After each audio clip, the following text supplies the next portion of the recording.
रमुआ की पावन सरजमी पे 76वें स्वतंत्रता दिवस की शुभ अवसर पर मां सरस्वती जी के चरणों में श्रद्धा सुमन अर्पित करते हुए, इस तिरंगे को प्रणाम करते हुए, इस मंच पे बैठे समस्त मंचासीन आगंतुक अतिथियों की ओर से व इस विद्यालय में सुचारू रूप से व्यवस्था को चला रहे गुरुजनों की ओर से व गांव के उपस्थित गणमान्य व्यक्तियों की ओर से इस विद्यालय में सुचारू रूप से पठन का कार्य कर रहे नौनिहाल बच्चों की ओर से आज हमें आजादी के इस मुकाम तक पहुंचाने वाले उन तमाम अमरवीर सपूतों को आप सभी लोगों की तरफ से मैं हृदय की गहराइयों से उन्हें सच्ची श्रद्धांजलि अर्पित करता हूं। मेरे नौजवान साथियों, अभी हमारे गुरु जी बता रहे थे, आजादी हमारा देश गुलाम था जो अंग्रेजों की जंजीरों से जकड़ा हुआ था। आज हमें इस आजादी के मुकाम तक पहुंचाने में न जाने कितनी माताओं की गोदी सूनियां हो गई, न जाने कितनी बहनों ने अपने माथे का सिंदूर पोंछ दिया, न जाने कितने भाइयों का जोड़ा टूट गया, न जाने कितने पिताओं ने अपनी कोखे सूनी कर दी। मेरे नौजवान साथियों, हमें ये आजादी दिलाने के लिए, ये आजादी हमें खैरात में नहीं मिली है, ये आजादी हमें हमारे देश के महान पुरुषों के त्याग और उनके बलिदान और उनके संघर्षों का ये प्रतीक है। आज ये जो हमें स्वतंत्रता दिवस मिला है, ये जिसे हम आज बड़े धूमधाम से मनाते हैं, जो आजादी मिली हमें 15 अगस्त 1947 को, मेरे बच्चा इतिहास रहा है। कभी हमारा जनपद पीछे नहीं रहा है, चाहे वो 1857 की क्रांति रही हो, तो 1857 की क्रांति में हमारे फतेहपुर जनपद से खागा के हमारे ठाकुर दरियाव सिंह ने उस समय पर अंग्रेजों को लोहा मनवा दिया और उन्होंने खागा तहसील और फतेहपुर तहसील पे उन्होंने उस समय पर झंडा लहरा दिया था 1857 में। मेरे नौजवान साथियों, आज हमारे फतेहपुर जनपद में आप जाएंगे कभी खजुआ स्थान, तो वहाँ आपको एक वृक्ष मिलता है जो आज बावनी इमली के नाम से मेरे नौजवान साथियों जाना जाता है। वहाँ हमारे यहाँ फतेहपुर जनपद के ही अगुआ जोधा अटैया सिंह जी, वो अंग्रेजों से लड़ाई लड़ रहे थे, उनको पकड़ करके उन्हें 52 लोगों को मेरे नौजवान साथियों जिंदा उन्हें अंग्रेजों ने फांसी के फंदे पे लटका दिया था। लटकाने के बाद उन्होंने उस इलाके में ये ऐलान कर दिया कि जो इनको उतारेगा, इनकी लाशों को जो उतारेगा, उनकी इनसे भी बदतर हालत की जाएगी। मेरे नौजवान साथियों, उस समय वैसे लटक रहे थे, सड़ करके उनका मांस गिरने लगा और चील और कौवे उनमें बच्चे उनमें अपना उनका आहार बना करके उस वृक्ष में वो बसेरा करने लगे थे। तो ऐसे क्रूरता हम लोगों के ऊपर की गई, तो हमें ये आजादी ऐसे नहीं मिली। ऐसे ही तमाम हमारे लोगों ने अपने प्राणों की न्यौछावर दी, चाहे वो सरदार भगत सिंह रहे हो, चंद्रशेखर आजाद रहे हो, आजादी मिली, स्वतंत्रता मिली, लेकिन उन स्वतंत्रता के बीच में हमारे बीच में एक ऐसा नायक उभरा जिसे हम कहते हैं डॉक्टर बाबा साहब भीमराव अंबेडकर जी ने, जिन्होंने हमें समता मूलक समाज की स्थापना करने के लिए उन्होंने एक संविधान लिखा, जिसे बनाने में मेरे साथियों 2 वर्ष 11 माह और 18 दिन का समय लगा था। वो डॉक्टर बाबा साहब भीमराव अंबेडकर जी के अथक प्रयासों से, जो सामाजिक रूप से पिछड़े लोग थे, आर्थिक रूप से पिछड़े लोग थे, बहुत से लोग कहने लगते हैं डॉक्टर बाबा साहब भीमराव अंबेडकर जी केवल दलितों के हैं, केवल पिछड़ों के हैं, केवल नहीं। डॉक्टर बाबा साहब भीमराव अंबेडकर जी वो एक ऐसा नायक निकला कि वो सबका नायक है। मेरे नौजवान साथियों, कभी ऐसा नहीं है कि अगड़ों का नायक नहीं है, पिछड़ों का नायक नहीं है, केवल दलितों का नायक है, वो सबका नायक है। अगर आज फतेहपुर में श्रुति सिंह जी हम बैठी है, तो डॉक्टर बाबा साहब भीमराव अंबेडकर जी की देन है,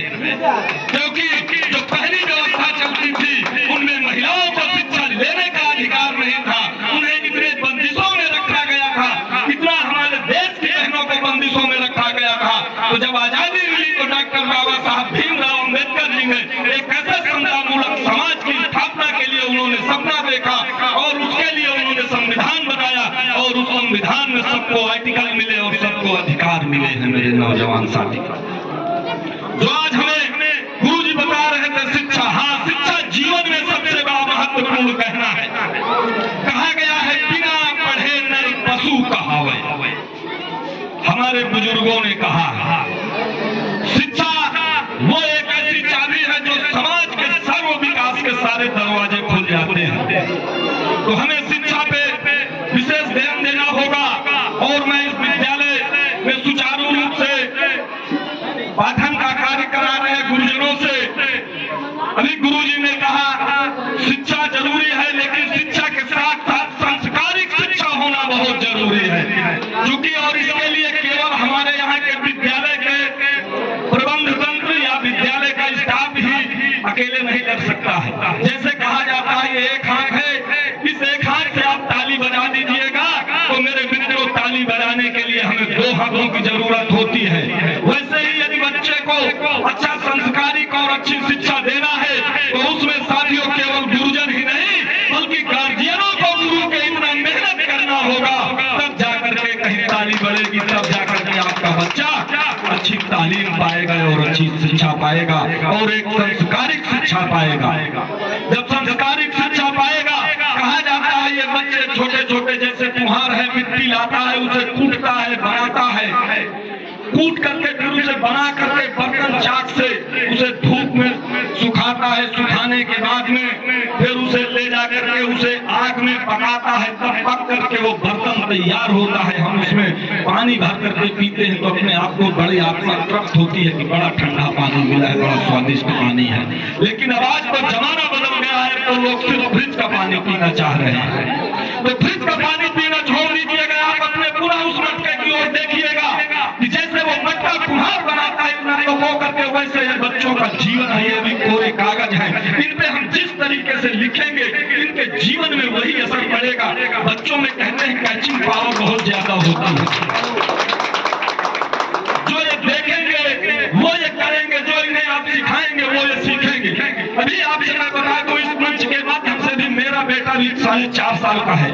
एक दिन विद्यालय गया तो उसको एक बच्चे ने गाली दे दिया, घर पे आया बताया पापा जी आज मुझको फलाने इल्बिस ने गाली दिया। हमने कहा बच्चा गंदी चीज है, इसे बिल्कुल भूल जाओ। दूसरे दिन हम गए विद्यालय, इल्बिस को भी बुलवाए गुरुजी के सामने, तुरंत उसको थोड़ी दंड भी दिलाए, सजा भी दिलवाए। तो ये जरूरी है, जैसा आप देंगे यदि अगर हम थोड़ा से अपने बच्चे को उस बात को भूल जाते तो निश्चित तौर से वो भी गाली देना धीरे धीरे करके सीख जाता है।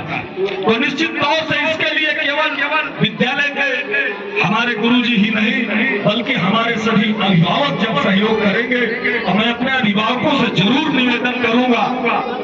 कि आप अपने बच्चे को ही नहीं, यदि अगर पड़ोसी का भी बच्चा घूम रहा है और विद्यालय नहीं जा रहा है तो आप लोग अपने पड़ोसी को भी समझाइएगा कि नहीं आप अपने बच्चे को नियमित रूप से विद्यालय भेजिएगा। और अब वो समय नहीं रह गया है, मेरी समझ से कि जो लोग कहते हो कि क्या बताएं हम शिक्षा को दिलाना चाहते हैं लेकिन फीस नहीं है, क्या बताएं पैसा नहीं है पढ़ाई का। वैसे ऐसा मुझे लगता है जो मैंने देखा है गांवों में, चूंकि मैं भी गांव का रहने वाला हूं और मैं भी एक किसान का बेटा हूं, आज की डेट में ऐसा कहीं ऐसी स्थिति नहीं है,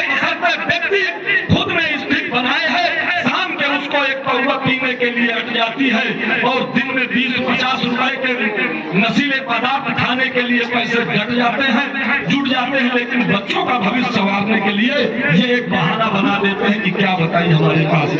पैसा नहीं है। यदि कहीं पर ऐसी स्थितियां आती हैं, मैं इस मंच के माध्यम से कहता हूं कि जिन्हें पढ़ाने के लिए कभी शिक्षा की आपको अरे हाथ आए तो ये अखिल भारतवर्षीय यादव महासभा हमेशा इसका चला रही है अभियान कि जिनके शिक्षा की दिक्कत हो तो इस विद्यालय में आएंगे और बताएंगे, हमें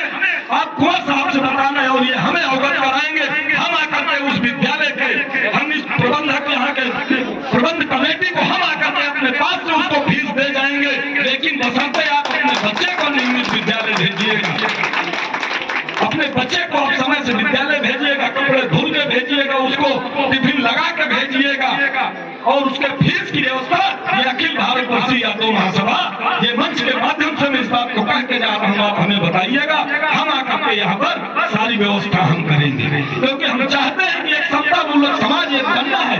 बनाना है तो सबसे पहले पहले हमें शिक्षित होना पड़ेगा। कहा गया है जो समाज शिक्षित नहीं होता है वो कभी संगठित नहीं हो सकता है, जो समाज कभी संगठित नहीं हो सकता है वो कभी संघर्ष नहीं करता है, जो कभी संघर्ष नहीं करता है उसका कभी इतिहास नहीं लिखा जाता है, जिसका कभी इतिहास नहीं लिखा जाता है उसका कभी मेरे साथियों विकास नहीं होता है। तो इसलिए हमें अगर इतिहास लिखना है तो हमें शिक्षित होना जरूरी है। जब हम शिक्षित होंगे तभी हम संगठित होंगे। अधिकार मांगने से नहीं मिलते हैं, मांगने से तो सिर्फ केवल भीख मिलती है मेरे नौजवान साथियों। अधिकारों के लिए हमें लड़ाई लड़ना पड़ेगा, हमें संघर्ष करना पड़ेगा। अगर आज हमें ये आजादी मिली है तो हमारे पुरखों ने इसके लिए बलिदानी दी है, इसकी उन्होंने लंबी लड़ाई लड़ी है, इसकी उन्होंने बलिदानी दी है, त्याग किया है, तब हमें आजादी मिली है। मेरे नौजवान साथियों, कहा गया है वो पथ की पथिक परीक्षा क्या, जिस पथ पे बिखरे सूल न हो वो नाविक की ढेर परीक्षा क्या, जिसके धारा प्रतिकूल न हो, जिसके धारा प्रतिकूल न हो। धारा की तरफ तो हर कोई नाव चला लेता है, लेकिन विपरीत दिशा में चलाइएगा तो उसका आनंद देखिएगा। क्योंकि समय बहुत कम है, मैंने देखा बच्चे सुबह से सुन रहे हैं और मैं अपनी वाणी को यहीं पर विराम देते हुए एक बार आप सभी लोगों की ओर से उन हमें आजादी के इस मुकाम तक पहुंचाने वाले उन सभी वीर सपूतों को आप सभी लोगों की तरफ से, विद्यालय प्रबंधक की ओर से, और मैं एक बार पुनः हृदय की गहराइयों से उन्हें सच्ची श्रद्धांजलि अर्पित करते हुए और इस विद्यालय प्रबंध कमेटी को मैं घूर घोर उन्हें बधाई का पात्र है जो उन्होंने ये विद्यालय एक गांव में डाल करके जो लोगों को एक अंधेरे में दीपक जलाने का काम किया है, मैं उनको बहुत बहुत हृदय की गहराइयों से स्वागत करता हूं। और इस विद्यालय में सुचारू रूप से पाठन का कार्य कर रहे सभी अध्यापक और अध्यापिकाओं का भी मैं हृदय की गहराइयों से उन्हें हार्दिक स्वागत वंदन और अभिनंदन करता हूं जो इस सुचारू रूप से करा रहे हैं व्यवस्था को। चूंकि मैंने जब से देखा है आया है तब से मैंने देखा है कि चूंकि समय बहुत हो गया है लेकिन बच्चे पूर्ण रूप से डिसिप्लिन में बैठे हैं। ये कहीं ना कहीं ये दर्शाता है कि आप संस्कारिक शिक्षा बच्चों को दे रहे हैं, तो इसके लिए आप बधाई के पात्र हैं। मैं इसी के साथ अपनी वाणी को विराम देता हूँ। जय हिंद, जय भारत। और ये धोखे से मेरे द्वारा कोई गलत शब्द निकल गए हो तो आप लोगों से मैं अपना छोटा भाई समझ करके मुझे क्षमा करना और मेरे उन शब्दों को मुझे वापस दे देना। जय हिंद, जय भारत।